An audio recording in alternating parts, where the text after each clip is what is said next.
अस्सलाम वालेकुम। अगर अल्लाह ताला सिर्फ रहमान होता तो क्या सिस्टम अनफेयर ना हो जाता? अकाउंटेबिलिटी कहाँ जाती? जानते हैं आज की वीडियो में।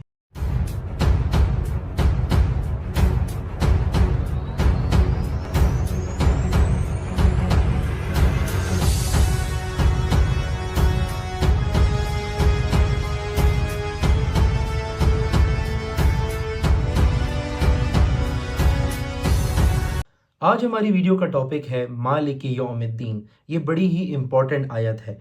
इस आयत की हिस्टोरिकल बैकग्राउंड ये है कि बहुत से मुसलमान आपस में भी आज भी अमूमन आप देखते हैं लोगों को, और उस ज़माने में कुफ़ार भी लोगों को फतवे दे देते थे कि ये बंदा तो जन्नती है, ये बंदा दोज़खी है। आज हमारे दरमियान भी हम लोग कहीं ना कहीं किसी एक अच्छे अमल को देखते हुए किसी को जन्नती का सर्टिफिकेट दे देते हैं, किसी को बुरा कहीं पाते हैं तो उसको दोज़खी सर्टिफिकेट दे देते हैं। इस बात की ममानियत की अल्लाह ने बड़ा क्लियरली बताया कि मालिक यौमिद्दीन, रोज़े जज़ा का मालिक अल्लाह है, बदले के दिन का मालिक अल्लाह है। आप जिसको जन्नती समझ रहे हैं, हो सकता है वो अल्लाह की नज़र में कोई ऐसा गुनाह कर रहा हो जिसकी वजह से वो दोज़ख में चला जाए, और हो सकता है जिसको आप गुनहगार दोज़खी समझ रहे हैं वो कोई ना कोई ऐसा छुप के काम कर रहा हो। ऐसी दर्जनों मिसालें हमें मिलती हैं। तो हमें किसी को कोई इख्तियार नहीं है कि हम किसी को कहें कि तुम जन्नती हो या दोज़खी हो। इस आयत की बेसिक लाइन यही है, मालिक यौमिद्दीन। यौम दीन, जो दीन जिस दिन है यानी कि बदले का दिन है, उस दिन सिर्फ और सिर्फ अल्लाह फैसला करेंगे कि कौन हक पे था, कौन सही है और कौन गलत है।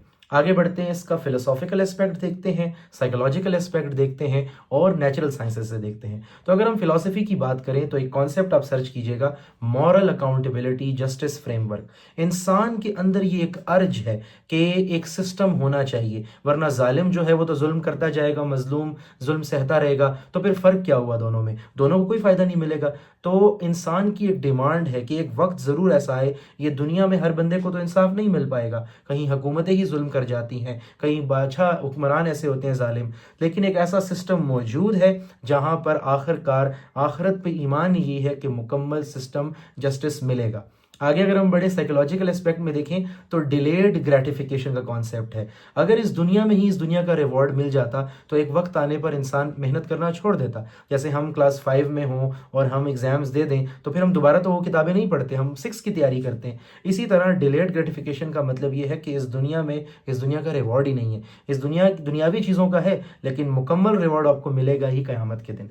तो आगे बढ़ते हैं, नेचुरल साइंसेज में देखें तो फिजिक्स में कॉज एंड इफेक्ट है कि हर कॉज का एक इफेक्ट है, ठीक है। आप कंप्यूटर साइंस में देखें तो आपका डेटा स्टोर हो रहा होता है, कंप्यूटर से भी डेटा डिलीट नहीं होता, तो खुदा के यहाँ से डेटा कैसे डिलीट होगा? तो आप जो कर रहे हैं, जो बोएंगे वो काटेंगे। और बायोलॉजी में भी देख लें तो फीडबैक एक सिस्टम है, मालिक यौमिद्दीन, अल्लाह ही हमारा मालिक है।